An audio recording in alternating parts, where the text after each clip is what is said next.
বৰ্তমান ফ্ৰেণ্ডছ সন্মাহ চলি আছে চাৰিওফালে কেৱল বল বম পিছে ফ্ৰেণ্ডছ মই এতিয়া উপস্থিত আছো আমাৰ বঙাইগাঁও জিলাৰ অন্তৰ্গত বৰখন গাঁৱৰ স্থানীয় তথা ঐতিহ্যমণ্ডিত মন্দিৰ চতুৰ্ভুজ মন্দিৰ তাৰ কিছু কথা মানে ইয়াৰ আৰু কিছু কথা আপোনালোকক জনাব বিচাৰিছো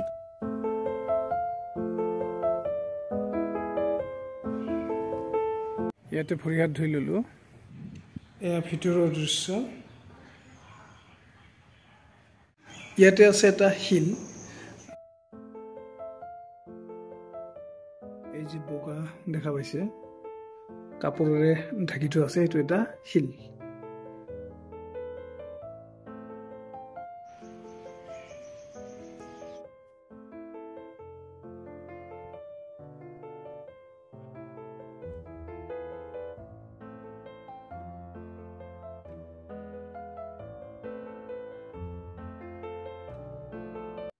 এতিয়া ফ্ৰেণ্ডছ মন্দিৰটো আপোনালোকক দেখুৱালোঁ কিন্তু যিহেতু মই কৈছোঁ যে ঐতিহ্যমণ্ডিত ইয়াৰ নিশ্চয় কাহিনী আছে এই কাহিনীখিনি কিছু কথা জানিব বিচাৰিছোঁ আমাৰ দাদা নীলদা আছে তেওঁৰ ঘৰ একেবাৰে ওচৰতে তেওঁৰ মুখৰ পৰা কিছু কথা জানো এই মন্দিৰ সম্পৰ্কত চ' ফ্ৰেণ্ডছ এই মন্দিৰ সম্পৰ্কত আমাৰ দাদা আছে আপোনালোকে হয়তো চিনি পায় তেওঁ এজন মোটামুটি শিক্ষিত মানুহ এটা সময়ত আছু কৰিছিল এওঁৰ যিটো ঘৰ ওচৰতে এই মন্দিৰ সম্পৰ্কত আমাৰ যে চতুৰ্ভুজ মন্দিৰ আছে তাতে যে আপোনালোকে দেখা পালে এটা শিল দেখা পাইছে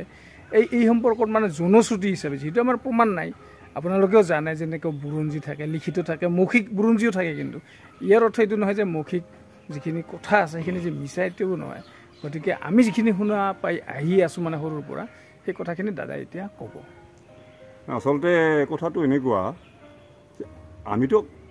দুদিন হ'ল আমাৰ বয়স তেনেকুৱা এইটোতো কিমান আগৰ পুৰণি মন্দিৰ সেইটো স্থাপিতটো আজিলৈকে আমিও বিচাৰি পোৱা নাই ইয়াৰ আগৰ কাৰ্যকালত ময়ে আছিলোঁ আন্দোলন কমিটিৰ ছেক্ৰেটাৰী হিচাপে কিন্তু মই চাইছিলোঁ বস্তু এনেকুৱা আছে নেকি কিমান চনত মন্দিৰটো স্থাপিত হৈছিল বা কেনেকৈ হৈছিল সেইখিনিও বিচাৰি পোৱা নগ'ল কিন্তু এটা কথা আমাৰ উল্লেখ আছে যে আমাৰ যি দুৰ্গা পূজা হয় আমাৰ কি বুলি কয় সেইটোক মহাষ্টমীৰ দিনা আমাৰ ইয়াত পূজা পাতল হয় আৰু আগত ৰাইজে কোৱা মতে ইয়াৰ পৰা নিৰ্মালী যিটো হয় নিৰ্মালী বুলি কওঁ আমি নিৰ্মালী লৈ আমাৰ কি বুলি কয় বাগেশ্বৰী মন্দিৰত পিছদিনা মহ বলি দিছে মানে আমাৰ ইয়াৰ নিৰ্মালীটোৰ বহুত ইম্পৰ্টেঞ্চ আছে আৰু সেইখিনি লৈহে তেওঁলোকে বাকী কামখিনি আগবঢ়াই দিছিল মহ বলি ইয়াৰ নিৰ্মালীৰ অবিহনে মানে হোৱা নাছিল সেই কথাটো আজি এতিয়াও মানে চলি আছে আৰু এই মন্দিৰটো স্থাপিতৰ ক্ষেত্ৰত একেবাৰে আমি একো তথ্য পাতি যিহেতু নাই লিখিত তথ্য পাতি একো নাই জনশ্ৰুতি যিটো কৈছে মানে মানুহৰ মুখে মুখে বাগৰি অহা কথা সেইটোৱে হ'ল যে ইফালেদি মানে পথাৰত যায় মানুহ আমাৰ ভাষাত শালভিত যোৱা বুলি কয় আহোঁতে যাওঁতে মানে এদিন বোলে কোনোবা এজন ব্যক্তিয়ে শিল এটা আছে শিলটোত মানে দাখন ধাৰ কৰিছিল মানে আপোনালোকে দেখাই মন্দিৰৰ ভিতৰত থকা শিলটোৰ কথা তাতে ধাৰ কৰোঁতে তেতিয়া মানে হেৰি হ'ল কি কথা শিলৰ পৰা যদি ৰক্ত ওলায় তেনেকৈ মানুহৰ মাহত হ'ল যে সেইটো কিবা নিশ্চয় কিবা মাহাত্য আছে তেতিয়াৰ পৰা যে পূজা পাতল আৰম্ভ হ'ল তেনেকৈ আজিলৈকে চলি আছে বছৰত দুবাৰকৈ পূজা হয় আমাৰ আমি শুদ্ধিৰ দিনা কওঁ কি ক'ব এইটো শুদ্ধিটো অম্বুবাচী গোটেই এই অঞ্চলৰ ৰাইজে আহে বহুত দূৰৰ ভক্তও আহে ইয়াত চ' ফ্ৰেণ্ডছ আৰু এটা কথা দাদাৰ মুখৰ পৰা শুনিছোঁ আমাৰ মানে অসমৰ মহাপুৰুষ শ্ৰীমন্ত শংকৰদেৱ হেনো ইটো চাইডেৰে গৈছিল সেইটোও জনশ্ৰুতি এতিয়া দাদাই ক'ব সেইটো কি নাই আচলতে সেইটো মোৰ দেউতাই কৈছিল কথাটো মানে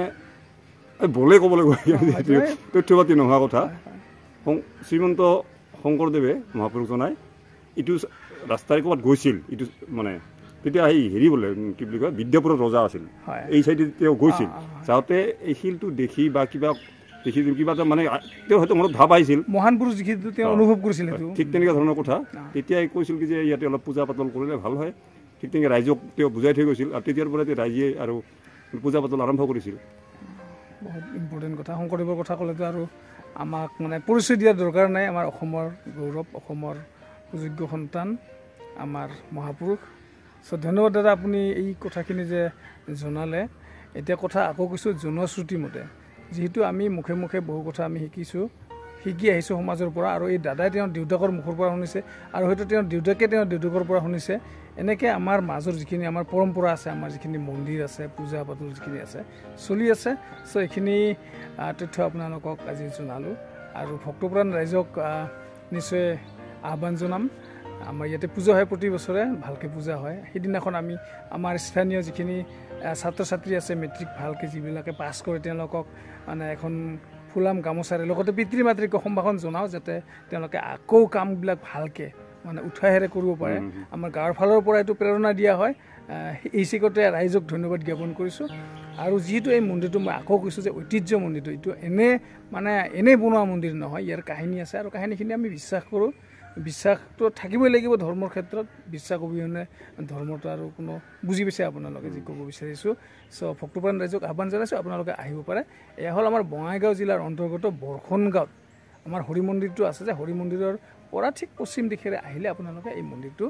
লগ পাব বা দেখা পাব ইয়াতে পূজা পাতল কৰিব পাৰে আমাৰ স্থায়ী দেউৰী আছে আপোনালোকৰ মনৰ আপোনালোকে আহিব পাৰে চ' এইখিনি বনালোঁ আপোনালোকৰ কাৰণে ভিডিঅ'টি চোৱাৰ কাৰণে বহুত বহুত ধন্যবাদ যদি ভিডিঅ'টি ভাল লাগিছে লাইক কৰিব শ্বেয়াৰ কৰিব কমেণ্ট কৰিব আৰু চেনেলটি প্লিজ ছাবস্ক্ৰাইব কৰি দিব JB Soul সদশেষত আপোনালোক সকলোলৈকে তথা ভক্তপ্ৰাণ ৰাইজলৈ ধন্যবাদ জ্ঞাপন কৰি আজিৰ ভিডিঅ'টি ইমানতে সামৰিছোঁ থেংক ইউ